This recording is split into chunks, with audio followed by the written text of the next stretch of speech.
नमस्कार प्रेक्षकांनो, आजच्या एपिसोडमध्ये इथे अर्णव विचारात बसलेला असतो. कारण जे काही झालेलं असतं त्यासाठी तो स्वतःला जबाबदार ठरवत असतो. म्हणजे इथे अर्णवने मागचा पुढचा विचार न करता इथे ईश्वरीवरती सगळा राग काढलेला असतो. म्हणजे ज्या वेळेला ईश्वरीचा अर्णवला धक्का लागतो आणि सगळा रंग त्याच्या कपड्यांना लागतो, तेव्हा इथे अर्णवला ईश्वरीचा खूपच जास्त राग आलेला असतो. आणि त्यामुळे इथे रागाच्या भरामध्ये जेव्हा लावण्या म्हणते की स्नॅकची गाडी बंद पडली, कुणाला पाठवू? तेव्हा अर्णव म्हणतो, पाठव ना कुणाला तरी. तेव्हा लावण्य म्हणते, हिला पाठवू का? तेव्हा अर्णव म्हणतो, हो पाठव, हिलाच पाठव, हिला माझ्या नजरेसमोरून आत्ताच्या आता जायला सांग. असं अर्णव रागाच्या भरामध्ये बोललेला असतो आणि त्यामुळे इथे ईश्वरीचा एवढा मोठा अपघात झालेला असतो. त्याचबरोबर प्रेक्षकांनो, इथे इन्स्पेक्टर साहेब यांनी आता ईश्वरीकडून तिचा कबुली जबाब हा घेतलेला असतो. तेव्हा इन्स्पेक्टर साहेब ईश्वरीला म्हणतात की तुम्ही जी काही माहिती सांगितली आहेत ना, ती सगळी आम्ही लिहून काढली आहे, ती नीट वाचून घ्या आणि मग त्याच्यावरती साईन करा. तेव्हा ईश्वरी आता सगळी माहिती वाचते आणि त्या रजिस्टरवरती साईनसुद्धा करते. तेव्हा इथे इन्स्पेक्टर साहेब म्हणत असतात की हे बघा मॅडम, एक महत्त्वाची गोष्ट तुम्हाला सांगायची आहे. तुमची जी केस आहे ना, ती हाय प्रोफाईल केस आहे. कारण तुम्ही ज्या गाडीमध्ये बसला होतात ती एका कंपनीच्या मालकाची गाडी होती आणि तुम्ही त्याच्यामध्ये बसला होतात आणि मग तुमचा अपघात घडला. अचानक त्या ड्रायव्हरने गाडीतून उडी मारली आणि तो निघून गेला आणि तुम्हाला एकटीला सोडलं. तुम्हाला कुणावरती संशय आहे का? म्हणजे जे काही तुमच्याबरोबर घडलं ते असं जाणून बुजून कुणीतरी मुद्दामून तुम्हाला त्रास देण्यासाठी केलं, असं नाही वाटत आहे का तुम्हाला? कुणीतरी तुमच्या जीवावरती उठले म्हणून हे सगळं मुद्दामून घडवून आणलं, असं तुम्हाला नाही वाटत का? कुणावरती तुम्हाला डाऊट वगैरे नाही? तेव्हा इथे ईश्वरी आता विचार करत असते आणि म्हणत असते, सांगू का त्या भडकूचंचं नाव? त्याचबरोबर प्रेक्षकांनो, अर्णवने सगळ्या ड्रायव्हरला आता एकत्र केलेलं असतं. मामा येतात आणि म्हणतात की अर्णव चल, सगळे ड्रायव्हर बाहेर आलेले आहेत. तेव्हा सगळे ड्रायव्हर आल्यानंतर अर्णव म्हणत असतो की तुम्हाला जर माहिती होतं ती पांढरी गाडी खराब आहे, तर तुम्ही मला का नाही सांगितलं? कोण घेऊन गेलं होतं बरोबर ती पांढरी गाडी? तुम्हाला माहिती आहे का, तुमच्या एका चुकीमुळे आपल्या एका एम्प्लॉईचा जीव धोक्यात आला आहे. हॉस्पिटलमध्ये आहे ती मुलगी.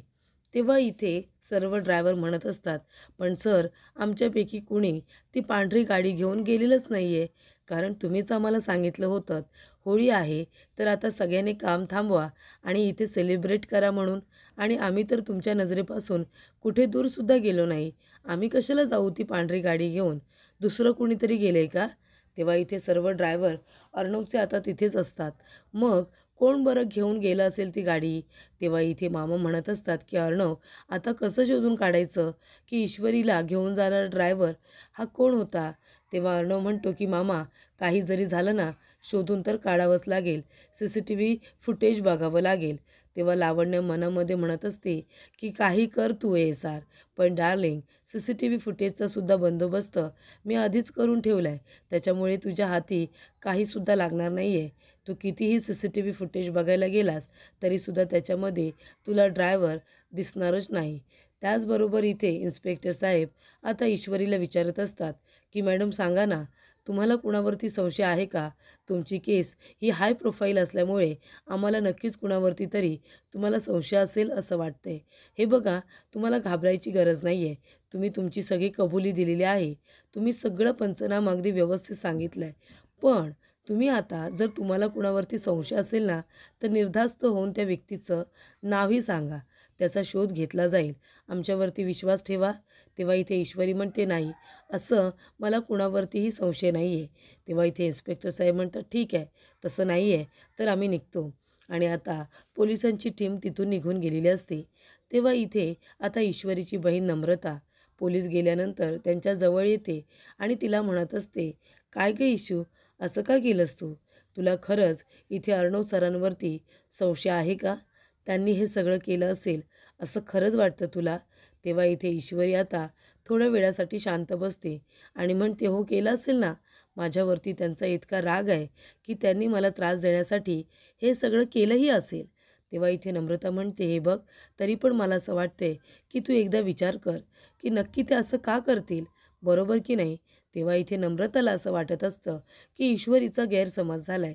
जरी पण त्या ड्रायव्हरने नाव घेतलं असेल तरीसुद्धा तो खोटं तर बोलू शकतो ना. त्याचबरोबर प्रेक्षकांनो, अर्णव आणि मामा दोघेजणं CCTV फुटेज बघत असतात. अर्णव म्हणत असतो, मामा अरे हे सगळं काय आहे? फुटेज नीट दिसतच नाही आहे. त्या ड्रायव्हरचा चेहरा तर दिसायला हवा ना. आणि बरोबर मामा, आधीचं फुटेज चांगलं दिसतंय, पण ज्या वेळेपासून इथे तो ड्रायव्हर ईश्वरीची वाट बघतोय आणि ईश्वरी त्या गाडीमध्ये जाऊन बसते, इथपर्यंत CCTV फुटेज खराब कसं काय होऊ शकतं मला कळत नाही आहे. सगळं मुद्दामून केलं असेल का हे कोणीतरी? तेव्हा इथे मामा म्हणतात की नको काळजी करू, सगळं काही अगदी व्यवस्थित होईल. तेव्हा इथे अर्णव म्हणतो, मामा हे सगळं माझ्यामुळे झालं आहे. रागाच्या भरात मी तिला पाठवायला नको होतं. ह्या एवढ्या दिवसांमध्ये ईश्वरी देसाई फ्रॉम इंदोर हिच्यावरती हा दुसरा अटॅक झालेला आहे आणि ही गोष्ट इतकी साधी सोपी नाही आहे. कोण माणसं आहे ती जी ईश्वरी देसाईच्या जीवावरती उठलेली आहेत? तेव्हा इथे प्रेक्षकांनो, मामा म्हणत असतात की अर्णव ते बघ, ते बघ त्या ड्रायव्हरचा थोडा थोडा चेहरा दिसतोय आता. आपण एक काम करूया, आपण हे फुटेज पोलिसांना देऊया, असं अर्णव म्हणत असतो. अर्णवला आणि मामांना दोघांनाही आता त्या ईश्वरी देसाईचा चेहरा आणि त्याचबरोबर त्या ड्रायव्हरचा चेहरा काही करून बघायचाच असतो. तेव्हा इथे अर्णव म्हणतो की आता मी त्याला सोडणार नाही आहे. तो जिथे कुठे असेल ना, त्याला मी शोधून काढणार आहे. तेव्हा इथे अर्णव आता खूपच जास्त इथे काळजी करत असतो की ईश्वरीला मारणारी व्यक्ती ती नक्की होती तरी कोण, आणि तिला शोधून काढण्याचा प्रयत्न हा लवकरात लवकर करत असतो. त्याचबरोबर प्रेक्षकांनो, इथे आता अर्णव म्हणत असतो की हे सगळं ज्याने कुणी केले ना मामा, सोडणार नाही आहे मी त्याला. आता तुम्ही मला सांगा, त्या ईश्वरी देसाईबरोबर कुणाची बरं दुश्मनी असेल? खरंच मला काहीच कळत नाही आहे. आपण जाऊया पोलीस स्टेशनला आणि हे फुटेज पोलिसांना देऊया. तेव्हा इथे वल्लरी सगळं आता अर्णव आणि मामांचं बोलणं ऐकत असते, कारण तिला जाणून बुजून ऐकायचं असतं की हे सगळं कुणी केलं आहे, हे त्यांना कळलं की काय, हे आधी मला बघू दे. पण नाही, मामांना आणि अर्णवला दोघांनाही कळलेलं नसतं की हे सगळं प्लॅनिंग वल्लरी आणि लावण्या हे दोघांचं असतं. इथे वल्लरी आता त्याच्याकडून सगळं काही जाणून घेत असते. ती म्हणत असते, काय हो, तुम्ही कशाला हेरगिरी करताय? तुम्ही कशाला जाताय त्या अर्णवबरोबर? त्याची ती एम्प्लॉई आहे म्हणून तो इतकी शोधाशोध करतोय, पण तुम्ही का त्याच्याबरोबर जाताय हेरगिरी करायला? तेव्हा इथे मामा म्हणतात, वल्लरी तुझं डोकं तरी ठिकाणावरती आहे ना? ती मुलगी आपल्या इथे होली सेलिब्रेशनसाठी आली होती आणि ती आपल्या इथून गायब झाली, कळते का तुला? स्नॅक आणायला गेली होती ती. आणि तू काय गं म्हणतेस की मी हेरगिरी करतोय म्हणून? ही हेरगिरी मी तुझ्याकडूनच शिकलो आहे. म्हणून तर मला जाणून घ्यायचं आहे ना की नेमकं आपल्या ईश्वरीला नेणारा तर ड्रायव्हर कोण होता. आणि तुला माहिती आहे का, मी माझ्या इथे आता दूरदृष्टीने बघितलं आहे त्या ड्रायव्हरचा चेहरा. तेव्हा मी जातो आणि अर्णवला सांगतो की त्या ड्रायव्हरचा चेहरा कसा आहे ते. तेव्हा इथे प्रेक्षकांनो, आता मामीलासुद्धा कळलेलं असतं की इथे मामांनी त्या ड्रायव्हरचा चेहरा बघितला आहे. पोलिसांनी सुद्धा सांगितलेलं असतं की तुम्हाला जर त्या माणसाला दाखवलं तर तुम्ही त्याचा चेहरा ओळखाल का? तेव्हा इथे ईश्वरी म्हणते, हो, त्याला जर तुम्ही मला दाखवलंत तर मी त्याचा चेहरा नीटच ओळखेन, कारण मी स्पष्टपणे त्याचा चेहरा बघितलेला आहे. तेव्हा इथे मामा म्हणत असतात की वल्लरी, अगं पण तू का असं सांगतेस गं मला की तुम्ही जाऊ नका म्हणून? मी गेलो तर काय झालं? आणि तशीही ती आपली एम्प्लॉई होती. मग जर आपण सुद्धा अर्णवला मदत केली तर मदत तर मी घरच्याच माणसाला करणार आहे ना. तेव्हा इथे वल्लरी आता लावण्याला फोन करते. लावण्य म्हणत असते, हां बोला मामी. तेव्हा वल्लरी म्हणते, लावण्या तुला माहिती आहे का गं, तुझे प्लॅन्स आहेत ना एक दिवस आपल्याला घेऊनच बुडणार आहेत. तेव्हा लावण्या म्हणते, मामी काय झालं? तेव्हा इथे मामी म्हणतात, अगं काय झालं काय? तुला माहिती आहे का, यांना आणि अर्णवला CCTV फुटेजमध्ये त्या ड्रायव्हरचा चेहरा नीट दिसला आहे आणि आता अर्णव चालला आहे इन्स्पेक्टर साहेबांना भेटायला. ते फुटेज आता तो त्यांनासुद्धा देणार आहे. तेव्हा इकडे लावण्य म्हणते की हां ठीक आहे ना, पण त्याला कळणारच नाही आहे तो ड्रायव्हर कोण आहे ते. तेव्हा वल्लरी म्हणते, हे बघ, मला ते काही कळत नाही आहे. तू तुझं डोकं लाव आणि तो ड्रायव्हर आहे ना त्याला कुठे ना कुठेतरी गायब कर, त्याला जायला सांग. तो जर सापडला तर आपल्या दोघींची नावं पुढे यायला अजिबात वेळ लागणार नाही. म्हणूनच मी तुला म्हणते की त्या ड्रायव्हरचा बंदोबस्त कर. तेव्हा इथे मला माझ्या जीवाची काळजी आहे, असं सुद्धा ती म्हणते. तेव्हा इथे प्रेक्षकांनो, आता लावण्या ही टेन्शनमध्ये अजिबात नसते. ती म्हणते या मामी पण ना छोट्या छोट्या गोष्टींना घाबरतात. तेव्हा लावण्य इथे त्या ड्रायव्हरला फोन करते आणि लगेच त्याचा बंदोबस्तसुद्धा करत असते. तेव्हा इथे आता वल्लरी म्हणत असते की जर तो ड्रायव्हर सापडला ना तर आपलंसुद्धा काही खरं नाही आहे. म्हणून मी म्हणते त्याला आत्ताच कुठेतरी जायला सांग. तेव्हा इथे प्रेक्षकांनो, आता जे काही घडलेलं असतं ना ते सगळं इथे आता ईश्वरीला आठवत असतं. ईश्वरी घाबरलेली असते. ती म्हणत असते की हे सगळं माझ्याबरोबरच का घडतंय? म्हणजे तो ड्रायव्हर माणूस म्हणाला की चला, अर्णव सरांनी सांगितलेलं काम झालं, आता मी जायला मोकळा. गाडीवरून उडी काय मारतो? गाडीतून उडी मारल्यानंतर त्याच्या आधी इथे आता काही लोक तिला बेशुद्ध करून घेऊन जातात. तर इथे काही दिवसातच तिच्यावरती जीव घेणे 2 हल्ले झालेले असतात आणि हे सगळं इथे अर्णवच्या ऑफिसमध्ये काम करायला लागल्यानंतर घडायला लागले. तेव्हा इथे प्रेक्षकांनो, आता अर्णव आलेला असतो ईश्वरीला बघायला. तेव्हा अर्णवला बघितल्यानंतर ईश्वरीचा राग अनावर होतो. तेव्हा नम्रता म्हणते की इशू, तू आराम करा, मी केमिस्टकडे जाऊन आले, तुझ्या गोळ्या औषधं आणायची आहेत ना म्हणून. तेव्हा इथे अर्णव म्हणत असतो, काय चाललं हे? एरवी तर ऑफिसमध्ये एवढं सगळं बोलत असतेस आणि आता एवढं लागलं तुला, एवढा मोठा तुझा ॲक्सिडेंट झाला, तुझ्या पायाला लागले आणि स्वतः रिक्षातून इथपर्यंत आलीस. बोल ना, स्वतः रिक्षातून आलीस इथपर्यंत. स्वतःला काय सुपर ह्युमन समजतेस का? बरोबर जिथे तुझ्या जीवाला धोका आहे तिथेच तुझी सेल्फ रिस्पेक्ट कशी काय जागी होते गं? सांग ना. तेव्हा इथे तुझा स्वाभिमान त्याच वेळेला कसा काय जागा होतो ज्या वेळेला तुला कुणाची तरी मदत हवी असते किंवा मदतीची गरज असते. तेव्हा इथे प्रेक्षकांनो, अर्णव म्हणत असतो की मला सांगता आलं नाही, साधा मला एक फोन करता आला नाही तुला. तुला माहिती आहे का, पोलिसांनी मला सांगितलं तू कुठल्या हॉस्पिटलमध्ये आहेस आणि म्हणून मी इथे आलो आहे, कळतं आहे तुला? आता बोल ना, आता का गप्पा आहेस? तेव्हा इथे ईश्वरी म्हणत असते की काय बोलू मी सर, तुम्हाला तर सगळं काही माहितीच आहे ना. तेव्हा इकडे अर्णव म्हणतो, हे काय बोलतेस तू? तुला तुझी काळजी घेता येत नाही का? आणि कोण कुठला तो ड्रायव्हर? लगेच जाऊन तुला गाडीमध्ये बसायची काय गरज होती? तेव्हा ईश्वरी म्हणत असते, सर हे काय बोलताय तुम्ही? तुमच्या अपेक्षेनुसार मला जास्त लागलेलं नाही आहे म्हणून तुम्हाला राग आला आहे का? तेव्हा अर्णव म्हणतो, हे काय बोलतेस तू? तुला कळतं आहे का? तेव्हा ईश्वरी म्हणते, हो, मला तर मी काय बोलते ना ते बरोबर कळते, पण मला असं वाटते की मला थोडंसंच मार लागला, माझा जीव वाचला, म्हणून हे सगळं बघून तुम्हाला त्रास होत असेल, बरोबर ना? तेव्हा अर्णव म्हणतो, हे काय बोलतेस तू? मला का त्रास होईल?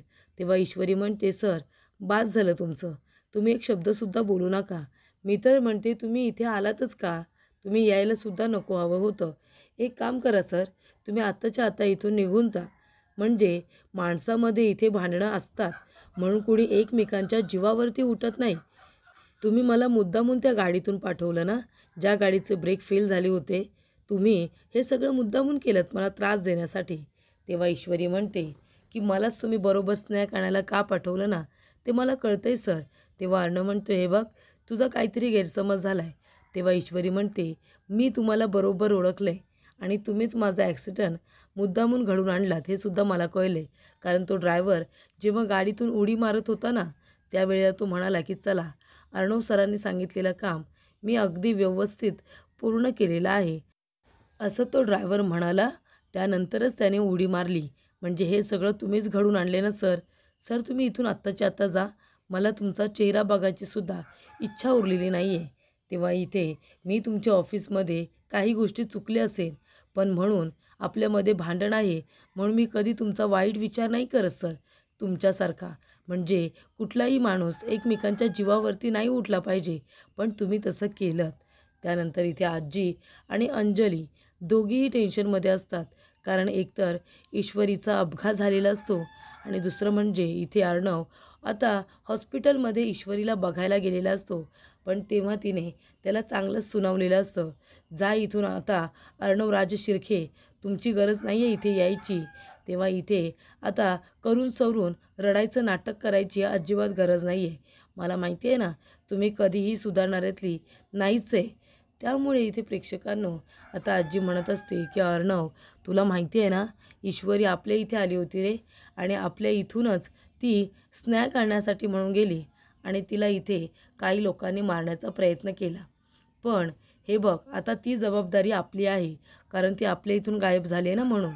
तेव्हा अर्णव म्हणतो की अगदी बरोबर. आजी तुला काय वाटतं, मी माझी जबाबदारी व्यवस्थित पार पाडत नाही का, किंवा पार पाडू शकत नाही का? तेव्हा इथे अंजली म्हणते, नाही चिंटू, असं अजिबात नाही आहे चिंटू. अरे तिने फक्त तुला विचारलं, बाकी काही नाही. तू कशाला एवढा पॅनिक होतो आहेस? तेव्हा इथे अर्णव म्हणतो, सॉरी आजी सॉरी. नाही खरंच सॉरी. मलासुद्धा इथे त्या गोष्टीचं वाईटच वाटते. तू काळजी करू नको, आपण तिचा सगळा खर्च करूया. त्यानंतर इथे अर्णवने आता सगळी इथे हमी घेतलेली असते की आपण कर्ज कसं फेडायचं, तिथे आता जाळी कशी लावायची, या सगळ्याचा विचार अर्णवने आता केलेला असतो. आणि तो म्हणतो की ज्याने कुणी हे मुद्दामून केलं असेल ना, ज्याने कुणी हे सगळं घडून आणलं असेल ना, त्याला सोडणार नाही आहे मी, असं सुद्धा इथे आता अर्णव म्हणत असतो. तेव्हा इथे अर्णव म्हणतो की आजी तू नको काळजी करू, आपण सगळा खर्च करूया. आपल्यामुळे हे सगळं झालं आहे ना, मग भरपाईसुद्धा आपणच केली पाहिजे. तेव्हा इथे आजी म्हणत असते की अगदी बरोबर. त्याच नंतर इथे आता अर्णव टेन्शनमध्ये असतो. आजी म्हणत असते की मी जाते, देवाजवळ साखर ठेवते आणि ईश्वरीला लवकर बरं वाटू दे म्हणून प्रार्थना करते. त्याबरोबर प्रेक्षकांनो, इथे अर्णव आता टेन्शनमध्ये असतो, कारण ईश्वरी म्हणालेली असते की सर तुम्ही माझा जीव घेण्याचा प्रयत्न केलेला आहे. आणि ती गोष्ट अर्णवच्या इतकी मनाला लागते की अर्णवला इथे आता टेन्शनच आलेलं असतं. त्याचबरोबर अंजली म्हणते की अर्णव तू एक काम कर, तू इथे बस बरं आता शांतपणे, मी जाते आणि तुझ्यासाठी कॉफी घेऊन येते. तेव्हा इथे अर्णव आता विचार करत असतो की माझं नाव घेऊन तिचा अपघात करणारी व्यक्ती कोण असेल, काय चाललं हे सगळं ऑफिसमध्ये, त्याला काही कळत नसतं. बरं आता ऑफिसमध्ये जेव्हा कार्यक्रम होता तेव्हासुद्धा तिला मारण्याचा डाव रचला गेला होता. त्यानंतर इथेसुद्धा म्हणजे ज्या वेळेला ती आमच्या घरी असते किंवा कुठल्या इथे आता ऑफिसच्या कार्यक्रमामध्ये असते, तेव्हा तेव्हा तिच्यावरती अटॅक करण्यात आले. त्याचबरोबर इथे अर्णवने ठरवलेलं असतं, काही जरी झालं तरीसुद्धा त्या खुन्याला मी शोधून काढणारच आणि त्याला शिक्षा दिल्याशिवाय मी काही स्वस्थ बसणार नाही. तेव्हा इथे मामी म्हणत असतात की अर्णव तुला काय करायचं आहे ते कर, पण तुला कधीच कळणार नाही आहे तो ड्रायव्हर कोण होता ते, कारण इथे लावण्याने त्याचा बंदोबस्त आधीच करून ठेवला आहे. आणि अजून एक महत्त्वाची गोष्ट करायची आहे, तुला ना त्या ईश्वरी देसाईला बरं करण्याची गरज नाही आहे. तुला माहिती आहे का, अरे तिची आत्या इथे आली होती, किती तमाशा केला तिच्या आत्याने. ती म्हणाली की तुम्ही मुद्दामून हे सगळं केलं ईश्वरीला मारण्यासाठी. आमचं जाऊ दे रे, आमचं तिने काहीच ऐकलं नाही, पण तिथे आपल्या आई होत्या ना, मग तिने निदान आपल्या आईंचा तरी अपमान करायचा नाही. किती बोलली माहिती आहे ती बाई. तेव्हा अर्णव म्हणतो काय, त्या बाईने आपल्या आजीचा अपमान केला? तेव्हा वल्लरी म्हणते हो ना. अरे बाबा, काय गरज आहे मग तिला आपल्या दोन्ही भाच्यांना कामाला पाठवायची, घरामध्येच ठेवायचं ना. तेव्हा इथे आता अर्णवला ती भडकवण्याचं काम करत असते. ती म्हणते की अर्णवला भडकवते म्हणजे त्याचं या केसमधून दुर्लक्ष होईल आणि मग तो शोधून नाही काढणार की नक्की त्या ड्रायव्हरला कोणी बोलवलं होतं. त्याचबरोबर इथे ईश्वरी म्हणत असते की काही जरी झालं ना तरीसुद्धा त्या भडकूचंदला मी सोडणार नाही. तरी ते वल्लरी म्हणत असते की हे बघ अर्णव, तुला काही गरज नाही आहे तिची जाऊन मदत करायची, ती तिचं बघून घेईल, हो की नाही. तेव्हा अर्णव म्हणतो ठीक आहे, बरोबर बोलतेस तू. असं म्हणून इथे अर्णव आता गप्प बसतो आणि सरळ आपल्या रूममध्ये जातो. त्याचबरोबर इथे ईश्वरी हॉस्पिटलमधून बरी होऊन आलेली असते. तेव्हा इकडे तिची बहीण नम्रता म्हणत असते की इशू इथे बस बरं, आणि हे बघ अजिबात आता जाग्यावरून उठायचं नाही आहे, इथेच बसून राहायचं, कळलं का. त्यानंतर इथे प्रेक्षकांनो नम्रता म्हणत असते इशू तू कुठेही जायचं नाही हां, तू घरामध्येच थांबायचं. तेव्हा इथे ईश्वरी म्हणते बसून बसून मला कंटाळा येईल ताई. तेव्हा नम्रता म्हणते कंटाळा आला तरीसुद्धा चालेल, माझ्याबरोबर गप्पा मार, पण काहीही काम करायचं नाही, पूर्णपणे आराम करायचा, असं इकडे आता नम्रता म्हणते. तेव्हा ईश्वरी म्हणते बरं ठीक आहे बाई, मी नाही आता इथे अजिबात काही तुम्हाला त्रास देणार, मी फक्त इथे शांतपणे आराम करणार आहे. तेव्हा ईश्वरी आणि नम्रता दोघीजणी एकमेकींना समजावत असतात काय करायचं काय नाही करायचं. आज मी काही करणार नाही आहे असं इथे ईश्वरी म्हणत असते.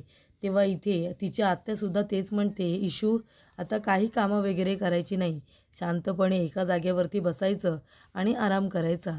नम्रता म्हणत असते की तुझा नाश्ता तुझं जेवण सगळं मी तुझ्या रूममध्ये आणून देणार, तू अजिबात बाहेर पडायचं नाही आणि स्वतःची काळजी घ्यायची. तेव्हा इथे आता ईश्वरी म्हणत असते, डॉक्टरांनी काय सांगितलंय?